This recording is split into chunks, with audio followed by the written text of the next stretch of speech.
골로새서 1장 24절부터 29절까지 읽겠습니다. 그 문 닫으셔야 됩니다. 뒤에 골로새서 1장 24절부터 29절까지 저와 한 절씩 읽겠습니다. 나는 이제 너희를 위하여 받는 괴로움을 기뻐하고 그리스도의 남은 고난을 그의 몸된 교회를 위하여 내 육체에 채우노라.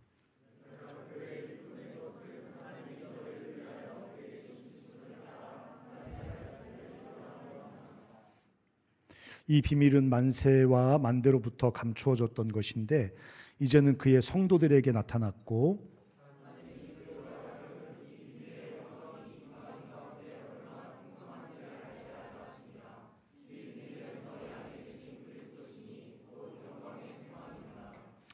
우리가 그를 전파하여 각 사람을 권하고 모든 지혜로 각 사람을 가르침은 각 사람을 그리스도 안에서 완전한 자로 세우려 함이니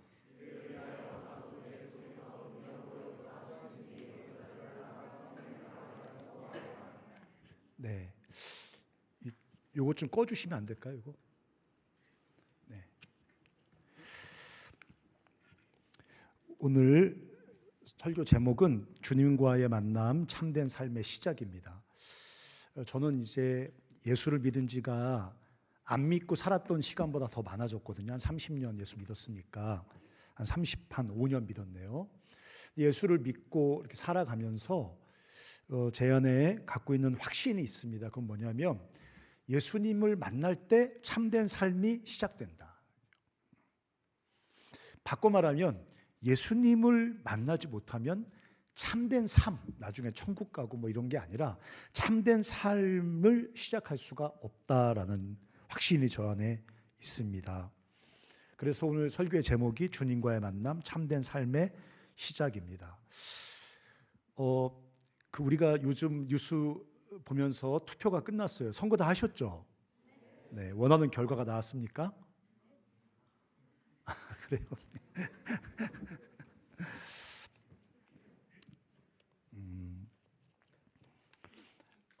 이스라엘과 이란이 전면전을 앞두고 있는 것 같아요.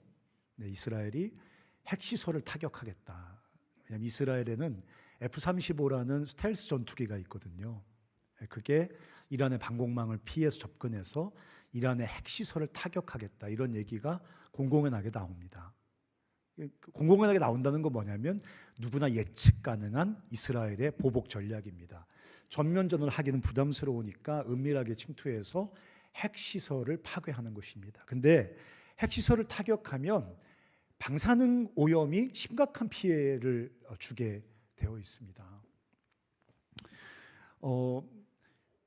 이렇게 합리적이고 굉장히 뛰어난 시대를 살고 있지만 우리 시대에는 마치 광기에 사로잡혀 있는 것 같습니다. 우리가 투표에서 뽑은 정치인들도 투표가 끝난 지 얼마 되지 않았지만 정상적이지 않은 사람들인 것처럼 그렇게 극단적으로 서로를 비난하고 비판하고 분열하고 양극화되고 우리 같은 백성들로 하여금 탄식하게 만들죠. 완전히 세상을 사는 사람들이 광기에 사로잡혀 있는 것 같단 말입니다. 왜 그럴까? 저는 요즘 그렇게 세상 사람들에 대해서 관심이 많습니다. 왜 그렇게 뛰어나고 똑똑한 사람들이 이렇게 광기를 뿜어내면서 세상을 엉망으로 만들어낼까? 어떤 사람들은 일부의 일탈이라고 생각합니다. 나쁜 사람들 일부가 일탈의 어떤 그 윤리적인 일탈을 해서 그런 어떤 이상한 징후들이 세상의 구석구석 곳곳에서 그냥 일어나는 것일 뿐이다라고 생각하지만 그거는 일부 소수의 인간들의 일탈이 아니라 인류의 맨얼굴입니다.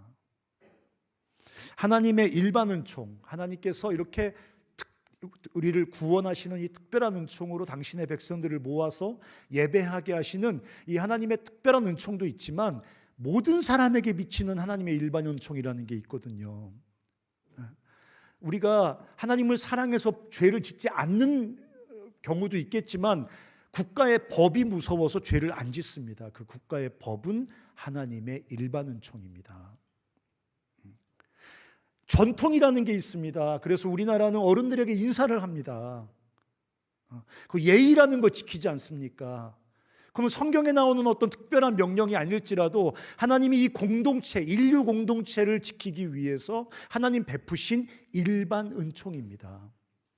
우리 시대는 대부분의 사람들이 교육을 받습니다. 교육을 받아서 자기 삶을 건강하게 개발하고 합리적으로 다른 사람과 함께 공존하려고 합니다. 그 교육도 사실은 하나님의 일반 은총입니다. 세상의 모든 시스템 속에 스며들어 인류 공동체를 보호하시는 하나님의 일반 은총이 있단 말이에요. 그런 하나님의 일반 은총에 의해서 죄의 욕망이 억눌리고 있을 뿐이지, 곳곳에서 터져나오는 이상한 세상의 모습은 어쩌면 인간의 참 모습입니다. 왜 그런 광기를 인간들은 드러내는 걸까요? 그것은 하나님을 상실한 인간들, 하나님의 사랑과 생명에서 단절된 인간들의 그 안에서 나타나는 그 허기와 갈증인 거죠. 하나님을 상실해버리면 인간은 그냥 텅 빈 껍데기입니다. 생각할 줄 아는 지성을 가지고 있고 감정도 가지고 있고 뭐 이것저것 다 가지고 있지만 가장 중요한 삶의 본질을 잃어버린 텅 빈 껍데기에 불과하다는 것입니다. 그래서 하나님의 사랑과 생명에서 분리된 사람들에게서는 견딜 수 없는 갈증과 허기가 일어난다는 것입니다. 하나님을 잃어버린 사람들의 삶에는 그 삶의 참된 목적과 의미를 상실해 버리기 때문에, 참된 의미와 목적을 상실해 버리기 때문에 그렇게 이해할 수 없는 광기를 뿜어내면서 살아가게 된다는 것입니다. 창조주를 잃어버리면, 우리를 지으신 창조주를 잃어버리면 우리 삶의 진짜 의미와 목적이 무엇인지 인간은 절대 알 수가 없습니다. 여러분 지금도 열심히 공부하다 오셨죠, 그렇죠? 우리 1학년들은 처음 대하는 중간고사라 아마 시험에 엄청 쫄고 막 그러시죠, 그렇죠? 네.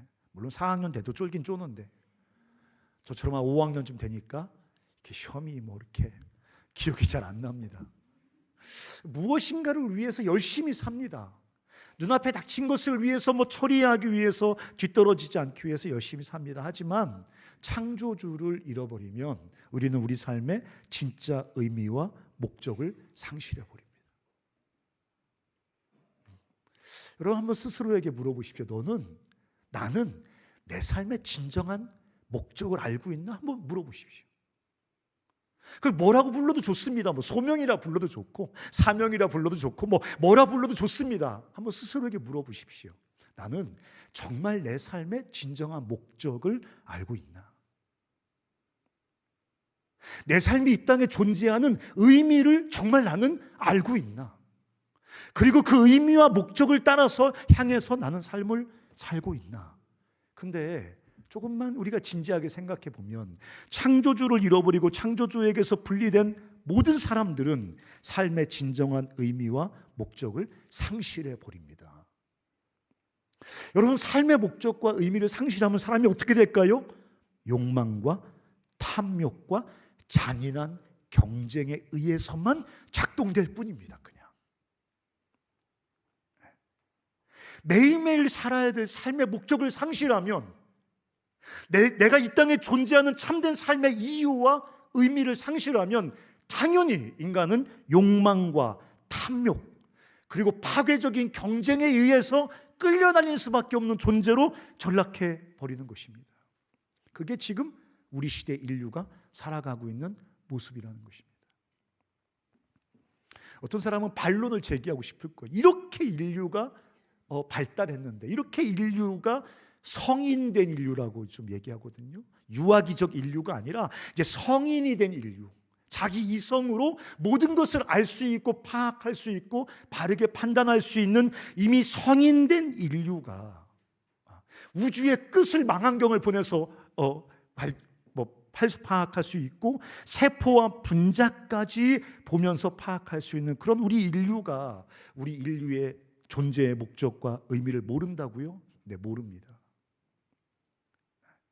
인간의 존재의 목적과 의미는 오직 인간을 지으신 창조주를 통해서만 발견할 수 있습니다. 인간의 목적과 의미는 늘 인간을 초월해 있거든요. 여기 이제 물컵이 있습니다. 여러분. 손수건이 있습니다. 이 손수건을 아무리 샅샅이 조사하고 이 분자 구조 막 조사하고 세포 구조 막 조사하고 아무리 파란색이고 뭐 평수가 몇 평이고 아무리 이 손수건 내부를 들여다봐도 이 손수건의 존재 목적과 의미는 내부 정보에서는 파악할 수가 없는 겁니다. 여기 뭐 분자가 몇 개 있고 무슨 뭐 폴리에틸렌이 있고 뭐 아무리 100페이지짜리 보고서를 만든다고 해도 이 수건 내부 정보에서는 수건의 존재 목적과 의미를 절대 발견할 수 없습니다. 수건은 어떤 목적을 가지고 지은 존재에 의해서 수건의 목적이 발견되는 것입니다. 이게 수건의 목적인 것입니다. 그래서 우리의 목적과 의미는 우리를 초월해 있기 때문에 창조주를 만날 때만 창조주에 의해서 우리에게 부여되어진다는 거예요. 그러니까 지금 이 미쳐 날뛰는 세상은 하나님을 잃어버리고 자기 존재와 목적을 상실해버린 거예요. 근데 끊임없이 뱃속에서 견딜 수 없는 이 갈증과 호기가 막 솟구쳐 올라오니까 탐욕과 욕망과 잔인한 경쟁에 사로잡혀서 미친 듯 이리 뛰고 저리 뛰고 있는 게 지금 현재 이 세상의 모습이라는 것입니다. 근데 예수 그리스도를 만나면 참된 삶이 시작이 됩니다. 왜 그렇습니까, 여러분? 기독교가 왜 우리에게 참된 삶을 살게 해줄 수 있습니까? 기독교는 창세기 1장이 시작하면서 첫 번째 구절에서 뭐라고 선포하냐면 하나님이 천지를 창조하셨다고 선포합니다. 이거는 기독교에서 가장 중요한 구절입니다. 우리에게는 우리를 지으신 창조주가 있다는 것입니다. 여러분 믿으십니까? 네. 우리가 믿어야 될 가장 중요하고 우선적인 믿음의 내용은 나중에 예수 믿고 천국 가고 예수 믿고 죄 사함 받고 이런 게 아닙니다. 우리가 붙잡아야 될 가장 중요한 진리는 우리를 지으신 창조주가 있다는 것입니다. 나는 그분에 의해서 지음받은 그분의 피조물이라는 것입니다. 나는 피조물이기 때문에 내 안에 내 존재의 목적과 어떤 의미를 발견할 수 없는 겁니다. 그래서 창조주이신 하나님과 분리되면 우리는 우리의 존재의 목적과 의미를 상실한 채 방황하게 된다는 것입니다. 우리를 지으신 창조주 하나님만이 우리 삶의 참된 목적과 의미를 알려주시는 것입니다. 그래서 이 땅에 우리가 아까 불렀던 찬양처럼 예수 그리스도가 오신 것입니다. 예수 그리스도가 오셔서 하신 일이 뭡니까? 인간은 역사가 아무런 의미와 목적이 없이 흘러간다고 생각했습니다. 여러분도 그렇게 생각하지 않으십니까? 역사는 그냥 흘러가는 겁니다. 역사는 그냥 흐르는 겁니다. 과거에서 미래로 흐르는 겁니다. 어디서 와서 어디로 가는지 역사의 그 기원과 목적지를 알 수 없다고 말합니다. 역사에는 이유가 없다고 말합니다. 역사에는 목적이 없다고 말합니다. 그런 역사 속에 주님이 오셔서 역사를 시작한 분이 계시고 역사에는 명확한 의미와 목적이 있다고 우리에게 말씀하신 분이 이 땅에 오신 예수 그리스도십니다. 역사의 목적이 뭡니까? 하나님의 거룩하신 성품과 영광을 드러내는 영광스러운 하나님의 나라가 되는 것, 하나님의 나라로 완성되어지는 것. 성경에 보면 주님께서 만물을 새롭게 하심으로 이 땅을 새하늘과 새 땅으로 완성시키겠다고 창조하실 때 시작하신 하나님의 계획이 완성되어지는 그 하나님 나라의 완성이 역사의 의미라고, 역사의 목적이라고 창조주이신 그분이 오셔서 우리가 살고 있는 역사의 의미와 목적을 우리에게 말씀해 주셨습니다. 여러분, 예수 그리스도를 믿는 사람들이 얻는 가장 큰 그 축복이 뭡니까? 나중에 천국 가니까 이 땅의 고난 속에서 우리가 견뎌낼 수 있다. 난 천국 간다는 사람 중에 이 땅의 고난 잘 견디는 사람 별로 본 적이 없습니다. 나중에 천국 갈 거니까 오늘 이 고난을 견뎌야지. 나중에 갈 천국이 어떻게 오늘 우리가 당하는 고난을 견딜 수 있는 소망이 됩니까? 그렇지 않습니다.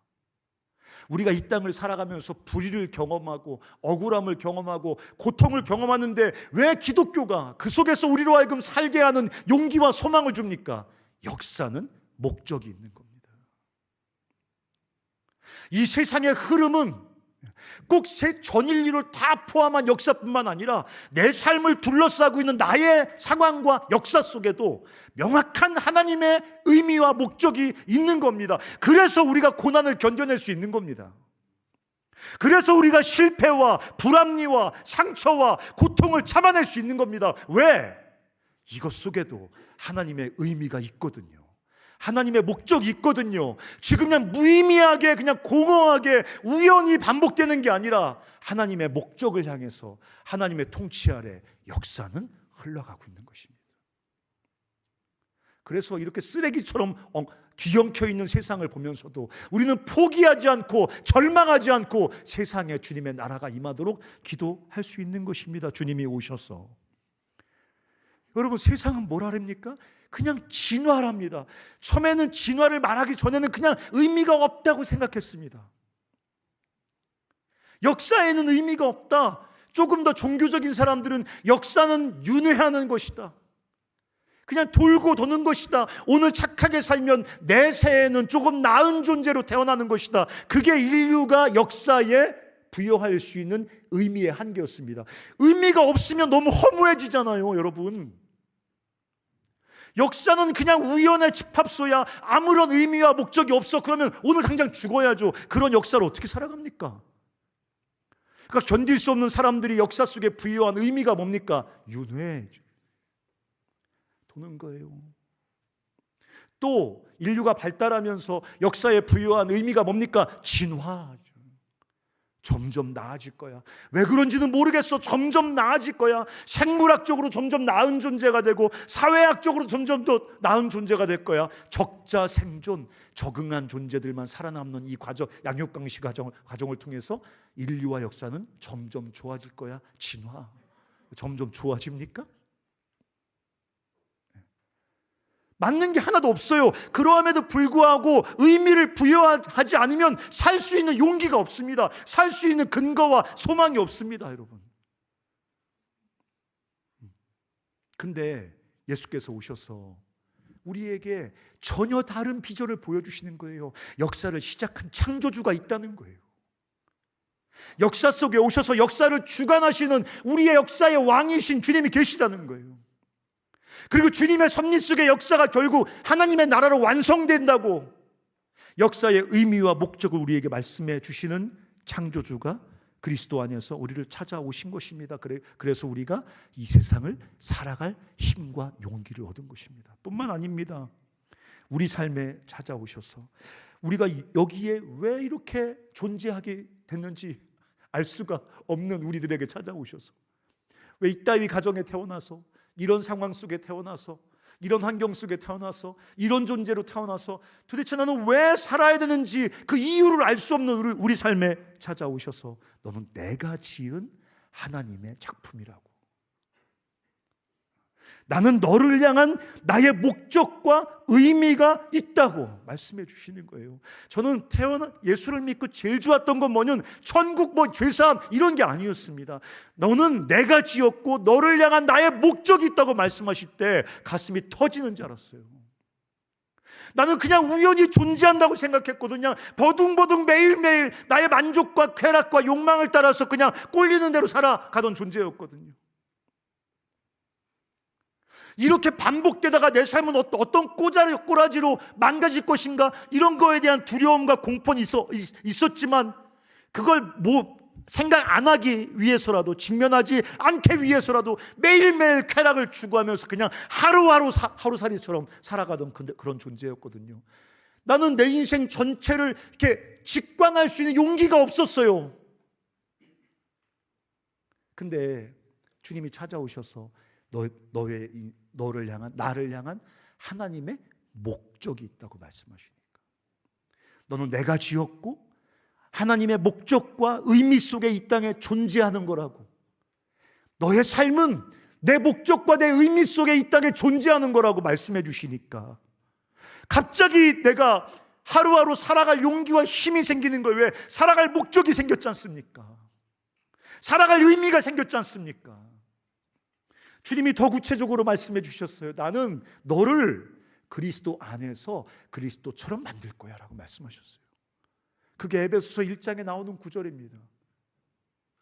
우리가 누구든지 그리스도를 믿으면 하나님의 자녀가 된다는 말은 무슨 말입니까? 너를 불쌍히 여겨서 천국에 집어넣어 준다는 말이 아니라 하나님의 아들, 유일하신 독생자이신 예수 그리스도, 그분처럼 만들어 주신다는 것입니다. 그분처럼 이 땅에 우리가 삶을 살아가면서 하나님께서 우리에게 밝히 말씀해 주신 목적은 뭐냐면, 이 땅의 인생을 살아가면서 이 땅의 척박하고 불의하고 상처투성이의 결핍투성이의 삶을 살아가면서 나는 너를 예수 그리스도처럼 흠도 없고 거룩한 영광스러운 나의 자녀로 완성해 내실 거라고 주님께서 말씀하고 계신 것입니다. 기독교는 기분 좋은 종교적 느낌이나 어떤 경험이나 예수 믿고 좀 웰빙, 좀 더 이렇게 나은 삶을 살기 위해 믿는 종교가 전혀 아닙니다. 주께서 우리 삶에 오셔서 우리 삶의 목적과 의미를 명확하게 규정해 주시는 게 기독교입니다.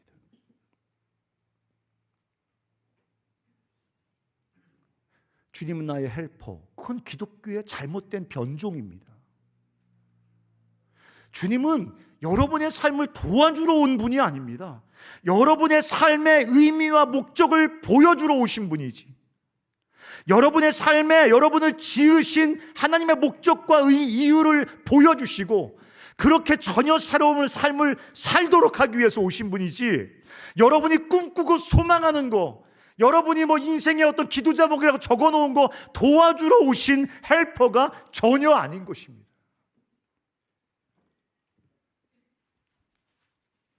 그래서 기독교는 말하는 것입니다. 우리 삶에는 고귀한 목적과 의미가 있다. 소명이라고도 하고 사명이라고도 하는. 그래서 그리스도 안에서 창조주 하나님을 만나면 비로소, 따라서 해보세요. 비로소. 이 말 좋아하시기 바랍니다. 비로소 나를 지으신 주님을 만나면, 그분이 내 삶에 보여주시는 내 삶의 목적과 의미를 발견하면 비로소 참된 삶이 시작되는 겁니다. 그냥 욕망과 탐심에 사로잡혀서, 어떤 두려움과 공포에 사로잡혀서 어떤 삶이 망가지고 깨어지고 뒤처질 것 같은 이런 어떤 막연한, 어디서 온 것인지도 모르겠는 이 공포와 두려움에 사로잡혀서 전전긍긍하면서 세상이 가라앉은 그 트랙에서 죽을 때까지 뛰는 그런, 이미 죽음을 살고 있는 그런 삶을 기독교는 삶이라고 말하지 않습니다. 그런 사람이 얼마나 많습니까? 이 땅에서. 왜 뛰는지 이유를 모릅니다. 저 사람보다 왜 앞에 가야 되는지 목적을 알지 못합니다. 왜 이렇게 쉬지도 못하고 자기를 자학해가면서, 자기에게 손가락질하고 자기를 자해해 가면서 이렇게 몸부림을 치면서 쉬지 않고 죽을 듯 뛰고 있는지 스스로 이유를 알지 못합니다.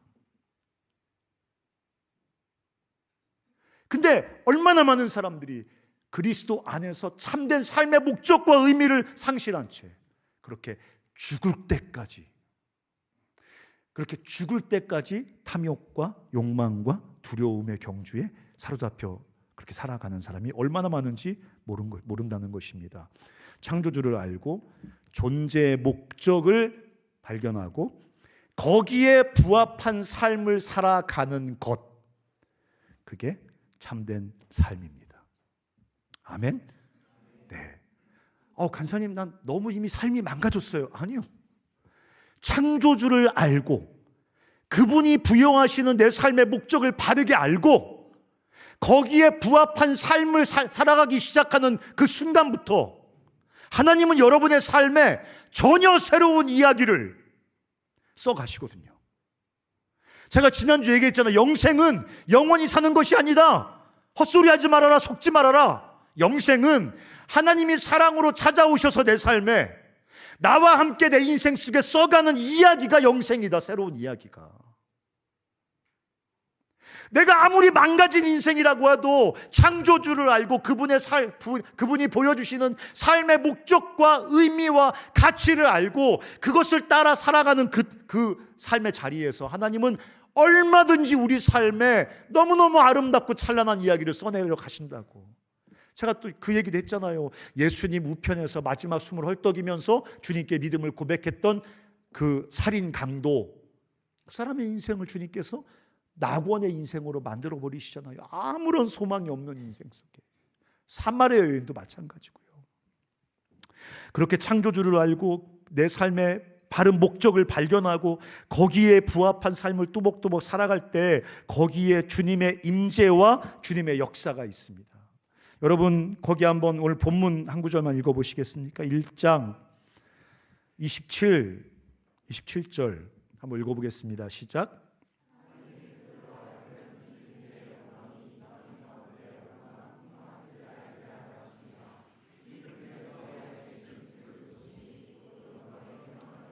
여기 써 있잖아요. 너희 안에 계신 그리스도, 영광의 소망. 여러분 우리가 창조주를 알고 그분이 부여하신 목적을 따라서 뚜벅뚜벅 참된 삶을 살아갈 때 너희 안에 계신 그리스도를 경험하게 된다고요. 네. 막 기도하다가 방언 터지는 거 말하는 거 아니에요. 철야 기도하다가 너무 쓰러지고 넘어지고 이런 거 말하는 거 아니에요. 찬양 막 불러 갑자기 가슴이 뜨거워져서 눈물 나고 이런 거 좋은 일이지만 여기서 그거를 말하는 거 아니에요. 창조주와 함께 내 삶의 목적을 발견한 사람들이 그 길을 뚜벅뚜벅 걸어갈 때 거기에 뭐가 경험되어지냐? 너희 안에 계신 그리스도가 경험되어진다는 거예요. 29절도 읽어보세요. 29절. 자, 시작. 네, 거기까지. 뭐라고 써 있습니까?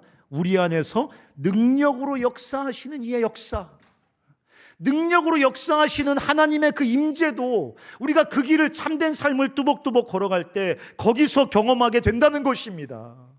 그래서 여러분 우리가 창조주 하나님과 함께 우리 삶의 참된 목적을 향해 매일매일 참된 삶을 살아갈 때 질그릇 같은 우리 삶에서 복음의 빛이, 생명의 향기가, 주님의 능력이 배어나오기 시작합니다.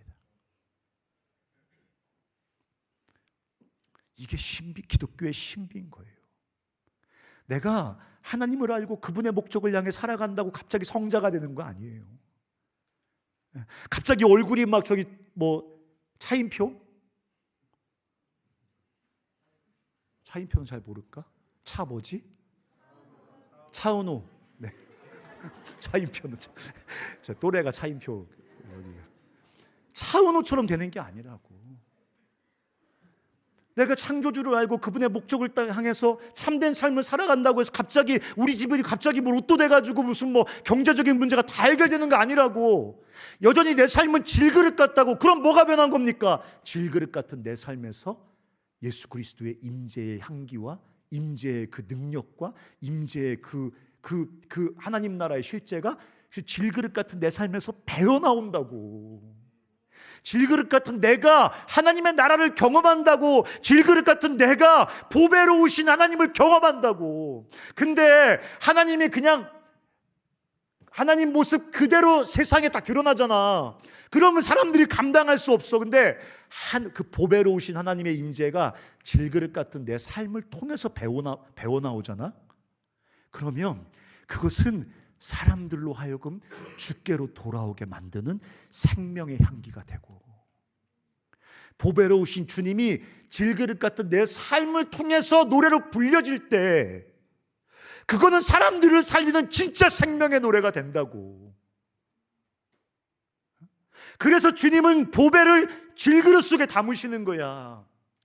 질그릇 같은 우리가 창조주 하나님과 함께 참된 생명의 길을, 참된 목적을 향해 뚜벅뚜벅 걸어갈 때 질그릇이라 완전하지 않아서 넘어지고 좌충우돌하고 자빠지지만 그런 질그릇 같은 내 삶에서 하나님의 임재와 능력이 배어나온다고.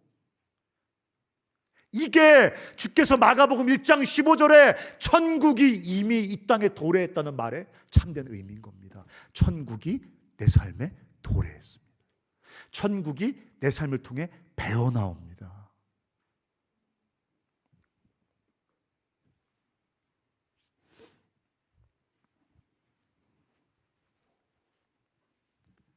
제가 자주 가는 정육점이 있습니다. 제가 주로 자주 가는 데가 교촌치킨, 왕천파닭, 그리고 저 우리 산미 정육점 이런데 채소 가게는 안 가거든요. 채소 가게는 쳐다보지도 않습니다. 아저씨가 장사가 잘 안 된대요. 그래서 고기를 제가 주문을 했는데 그게 어디서 갖고 와야 된다고 10분 정도 기다려야 되는데 기다리시겠냐고 물어보시더라고요. 그래서 맛있는 고기 주신다는데 10분 기다렸습니다. 두런두런 얘기했어요. 저도 얘기하는 거 좋아하니까. 고기 얘기하고 사는 거 얘기하고 우리 아파트 정육점에 계신 아저씨거든요. 한 10분 두런두런 얘기했습니다. 우리가 늘 하는 말 있죠. 아저씨 힘내세요. 너무 경제적으로 어려워서 얼마나 힘드세요. 힘내시고 제가 목사인데요. 아저씨 위해서 기도하겠습니다. 그럼 아저씨가 난 크리스천도 아닌데 왜 기도하냐고 그러실까요? 아니에요. 손님이니까.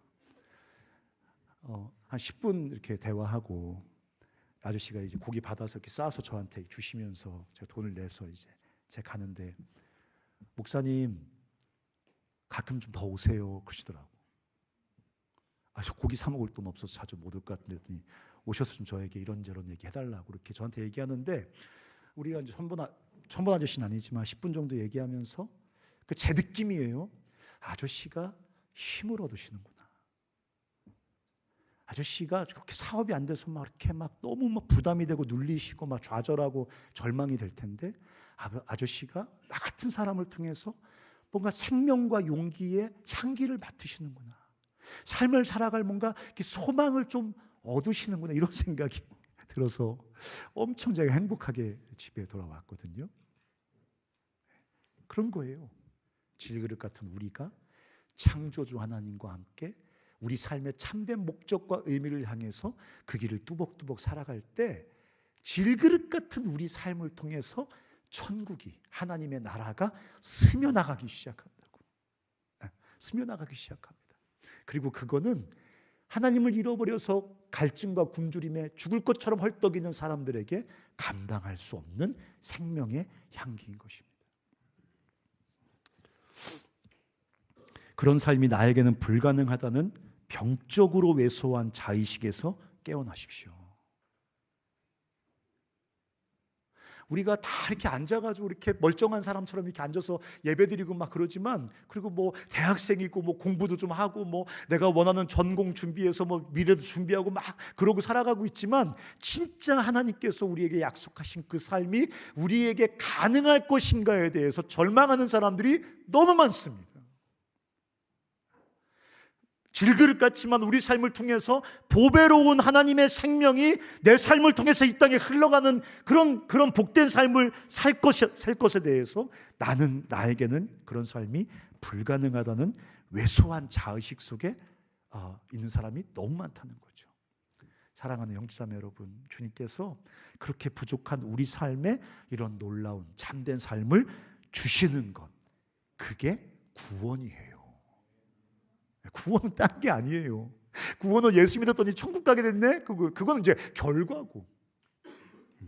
내 삶에 주님이 쓰시는 새로운 이야기의 절정이 천국인 거고, 내 삶에 시작된 이 참된 삶의 도착지가 천국인 거고, 천국 빼고는 아무것도 없는 겁니까? 기독교인의 구원이라는 건. 그런 종교를 왜 믿습니까? 죽을 때 돼서 믿으면 되지. 아니에요. 구원은 이미 시작됐고, 구원은 뭡니까? 질그릇 같은 우리 삶에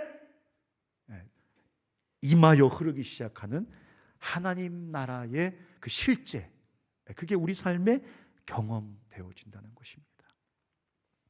그래서 저는 나중에 천국 가면 진짜 째지겠지만 얼마나 기쁘겠어. 아무것도 부족한 게 없다며. 좀 지루하긴 할 것 같아요. 천국 가면 잘 모르겠어요. 천국 잘 모르니까. 근데 지금 내 삶이 지옥 같은데 거기에 천국이 부분적으로 도래하니까 이 천국이 찬란한 보석처럼 내 가슴을 설레게 만들고 감격하게 만들고 노래하게 만드는 거지. 나중에 천국 가서 완성된 충만을 경험하겠지만 지금 내가 여기서 경험하는 이 제한된 천국에 대한 이 감격과 이 가슴 떨리는 노래가 과연 그때는 가능하겠죠. 지금이 더 좋다고 말하면 안 되겠지. 근데 기독교회는 나중에 갈 천국을 기다리면서 꾸역꾸역 오늘의 고난을 참는 사람들이 아니라 Life is Black이라고 이렇게 블랙 같은 내 이 인생이란 이 캔버스에 주님이 써내려 가시는 그 천국의 이야기를 그 얼마나 감격스럽습니까? 그걸 불러내는 게 그리스도인의 삶이라는 것입니다. 하나만 읽고 마치겠습니다. 1장 29절 한번 읽어보실까요? 29절 시작.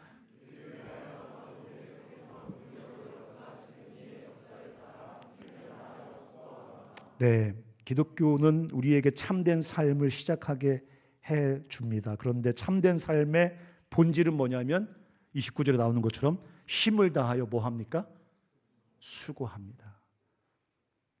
창조주 하나님과 함께 살아가는 전혀 새로운 목적과 의미를 향해 살아가는 삶의 본질은 수고입니다. 수고. 힘을 다하여 수고하는 것입니다.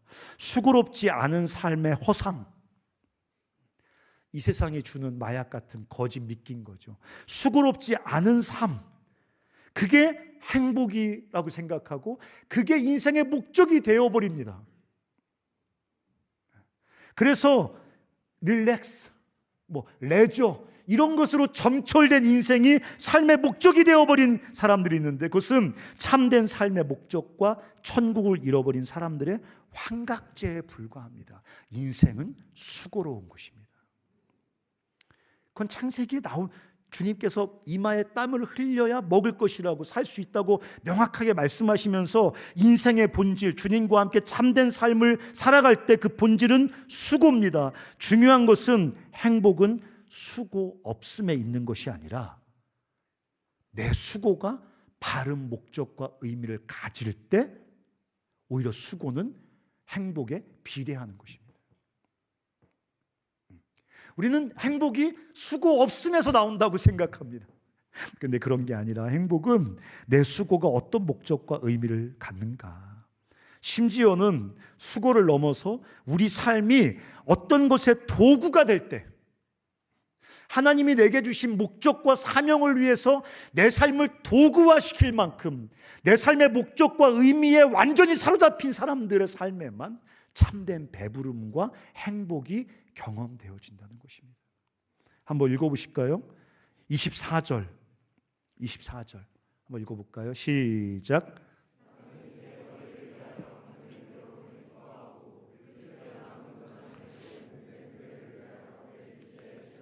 네, 나는 너희를 위하여 받는 괴로움을 기뻐합니다. 그러니까 여러분 잘 들으세요. 괴로움을 기뻐할 만한 삶의 목적과 의미를 발견하셔야 됩니다. 네, 그게 참된 삶입니다. 그냥 맹목적으로 수고를 완전히 거세해버린 인생, 그건 그냥 거짓 믿기입니다. 세상이 주는 환상입니다. 근데 괴로움도 기뻐할 수 있을 만큼 가치 있고 소중한 삶의 목적, 내 삶을, 이 소중한 생명을, 우리 시대의 복음이 뭡니까? 너를 위해 살아, 너밖에 없어, 모든 건 너를 위해 투자해, 일도 낭비하지 말고 너에게 다 쏟아부어, 다 이런 시대 아닙니까? 근데 뭐라고 말합니까? 하나님이 주신 참된 삶의 목적과 의미를 위해서 내 삶을 수단화시킬 수 있으면, 그래서 괴로움도 기뻐할 수 있는 참된 내 삶의 목적과 의미를 발견할 수 있으면, 사도 바울은 나의 생명조차 조금 더 귀한 것으로 여기지 않을 만한 내 삶의 목적과 의미를 발견했거든요.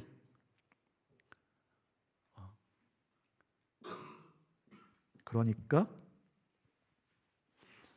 수고는 내 삶의 행복을 훼손시키는 어떤 부정적인 것이 아니라 어쩌면 내 삶의 그 행복을 가져다 주는 통로 같은 것입니다. 여러분, 세상의 강력하고 거대한 강물에 떠내려가는 삶, 거대한 강물에 맥없이 떠내려가는 삶. 더 웃긴 것은 그 떠내려가는 그 대열 속에서 가장 앞에서 떠내려가려고 막 이제 몸부림을 치는, 이왕 떠내려가는 곳 뒤처지면 안 돼, 떠내려가더라도 가장 프론트에서 뛰어내려가야지 이러면서 이제 어디로 가는지 모르고 세상의 그 거대한 강줄기 속에 빠져서 그냥 휩쓸려 떠내려가는 삶에서 주님이 우리를 건져 주셨습니다. 주님이 기독교의 구원을 말씀하실 때 가장 멋지게 표현한 게 뭐냐면, 이 악한 세대에서 우리를 건지시려고 우리를 위하여 자기 몸을 주셨다 그랬습니다. 재밌지 않습니까? 악한 세대에서 건져 주시려고. 지옥에서 건지는 게 아닙니다. 죄책감에서 건지는 게 아닙니다. 악한 세대, 악한 세상, 악한 세상의 그 강줄기 속에 빠져서 허우적거리며 떠내려가는 사람을 건져서, 너는 내가 지은 나의 작품이고 네 삶의 목적과 의미는 저거야 라고 말씀해 주셔서 강줄기에서 나와가지고 그 참된 목적과 의미를 향해서 뚜벅뚜벅 걸어가게 해주시는 게 기독교의 구원이라는 것입니다. 그러니까 우리가 정신 똑바로 차리고 나를 구원하신 창조주 하나님과 함께 참된 내 삶의 목적과 의미, 주께서 말씀하시는 진짜 삶의 의미와 목적을 향해서 한 걸음씩 한 걸음씩, 다 떠내려가고 있으니까, 나만 여기 걷고 있으니까 나만 이상한 데로 걷는 거 아니야?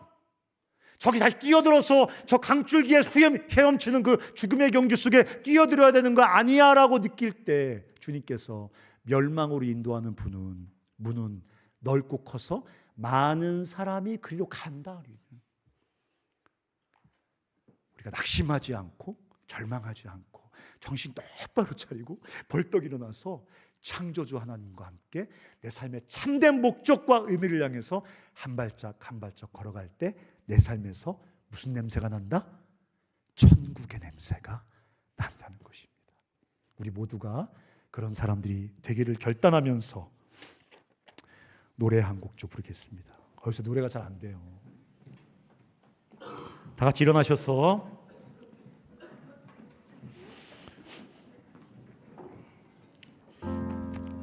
예수만 보이네 찬양했으면 좋겠습니다. 우리가 이런 찬양할 때 그냥 노래 부르지 않고 그냥 일찌감치 포기하고 예수만 보이네, 그런 삶은 불가능해라는 거짓말에서 깨어나서 그런 삶을 선물로 주시기 위해서 주께서 오신 것입니다. 우리같이 평범하고 초라한 사람들의 삶에 예수만 보이는 기적이 일어나는 것입니다. 오늘 홍승조 목사님이 마지막에 찬양한 거, 주님이 십자가를 지시고 우리의 친구가 되셨다는 찬양을 제가 기억이 나는데 제가 참 감동을 받았습니다. 왜? 주님이 왜 십자가를 져야 우리의 친구가 될 수 있습니까? 주님은 우리같이 부족하고 낮은 자의 친구가 되기 위해서 십자가에 오신 것입니다.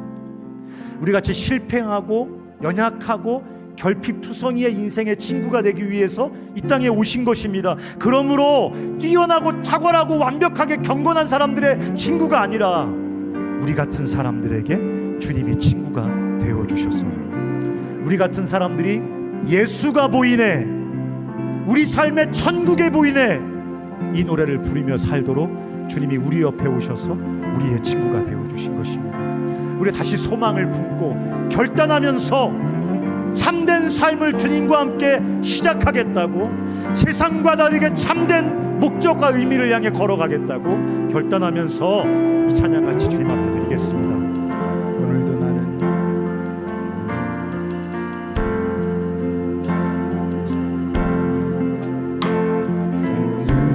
살기 원하네. 내 모습 속에 예수님의 흔적이 보이기를 원하네. 나는 곧 사라지고 예수만 남길 원하네. 나를 위해 힘들리신 십자가 보혈의 그 사랑, 오늘도 나는 죽고 오늘도 나는 죽고 예수만 살기 원합니다. 예수만 살기 원하네. 내 모습 속에 예수님의 흔적이 보이기를 원하네.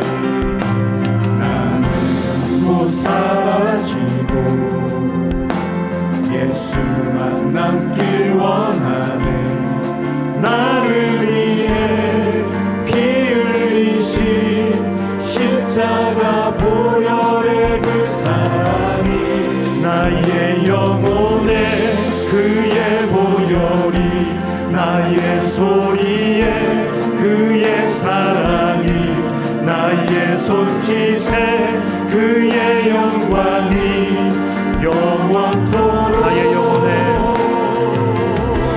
나의 영혼에 그의 보혈이 나의 소리에 그의 사랑이 나의 손짓에 그의 영광이 영원토록 나의 영혼에 그의 보혈이 나의 영혼에 그의 보혈이 나의 소리에 그의 사랑이 나의 손짓에 그의 영광이 영원토록 예수가 보이네 너의 삶 속에서 예수가 보이네 너의 모습 속에 예수로만 살려몸부림치며 세상과 싸워나가는 너의 모습 속에 제가 노래를 잘 몰랐어요. 우리 옆에 있는 사람들에게 이렇게 한번 이렇게 축복하면서 같이 한번 찬양했으면 좋겠는데요. 너의 삶에서 예수님만 보였으면 좋겠어. 나는 없어지고 예수만 보이는 게 아닙니다. 그런 예수는 의미가 없습니다. 내 삶을 통해 뿜어져 나오는 예수가 있습니다. 내 약점을 통해 뿜어져 나오는 예수가 있습니다. 나의 실패를 통해 뿜어져 나오는 예수가 있고요. 나의 상처와 고통과 우울을 통해서 뿜어져 나오는 독특한 예수가 있습니다. 그래서 우리가 이런 꿈을 꾸는 겁니다. 예수만 보이기를 원합니다.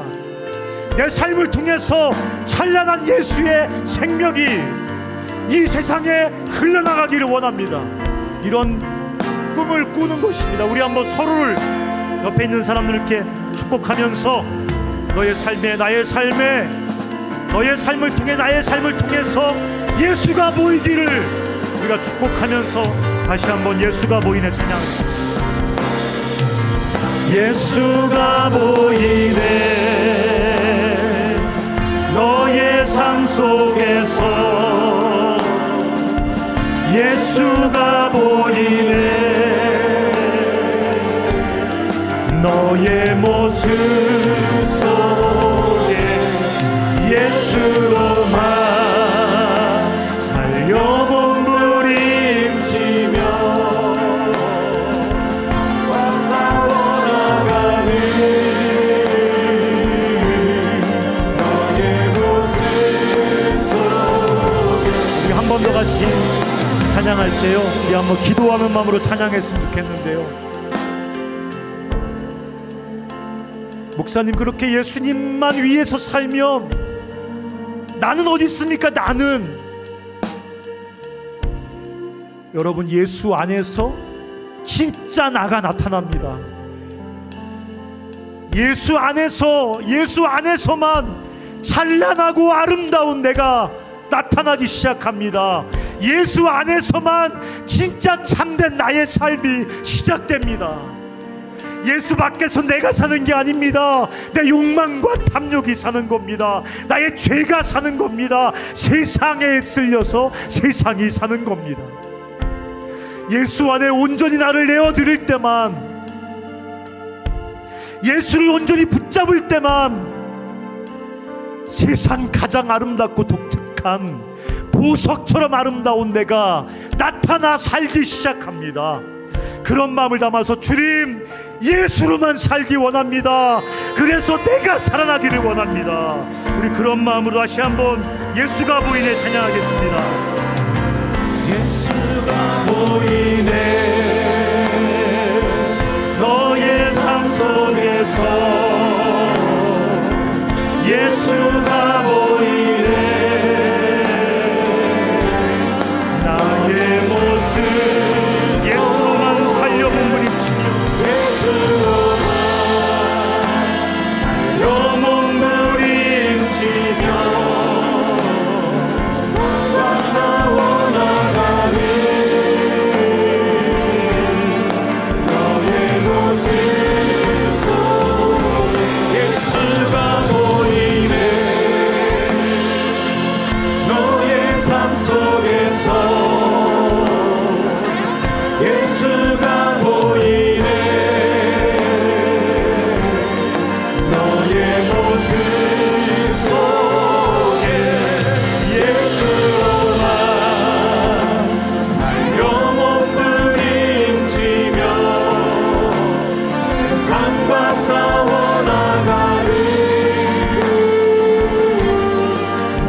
기도할게요.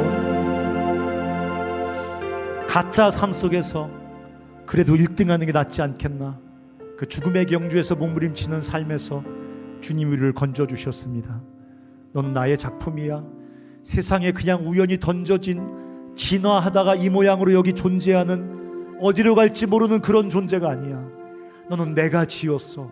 네 삶을 향한 나의 존귀한 목적과 네가 이 땅을 이렇게 상처와 결핍 속에라도 살아내야 되는 의미가 있어.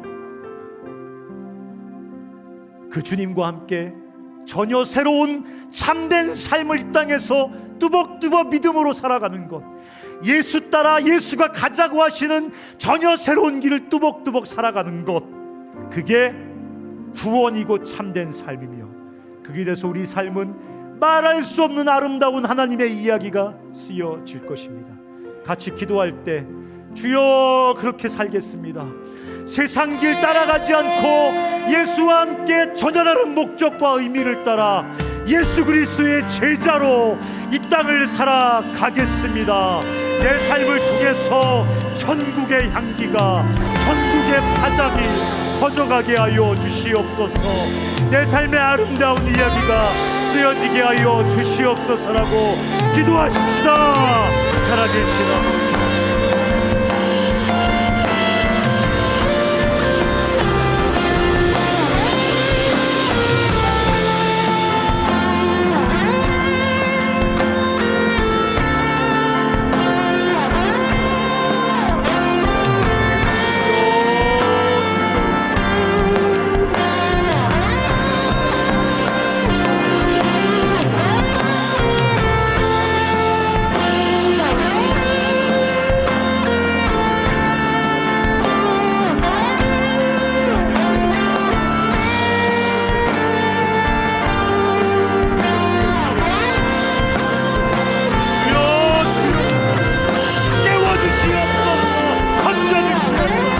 일어나게 하여 주시옵소서.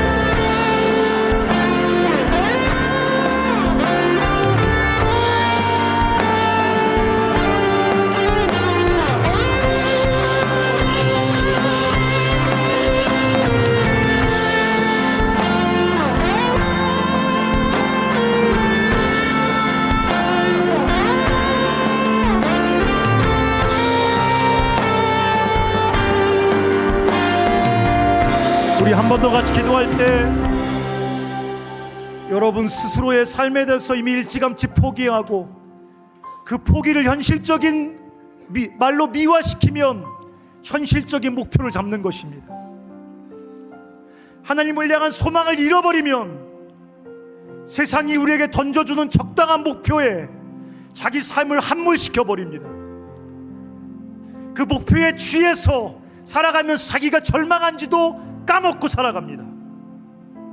포기를 포기하셔야 됩니다. 절망을 포기해야 됩니다. 주님과 함께 새로운 길을 뚜벅뚜벅 주 따라 살아가면 주께서 우리 삶에 상상할 수 없는 영광스러운 그림을 그려내실 것입니다. 포기하지 말고 용기를 잃지 말고 주님 다시 일어나서 주님 따라 주님 주신 사명과 소명과 목적을 향해서 다시 시작하겠습니다라고 우리 다시 한번 주님 앞에 기도하겠습니다. 살아계신 하나님 아버지, 적당히 살기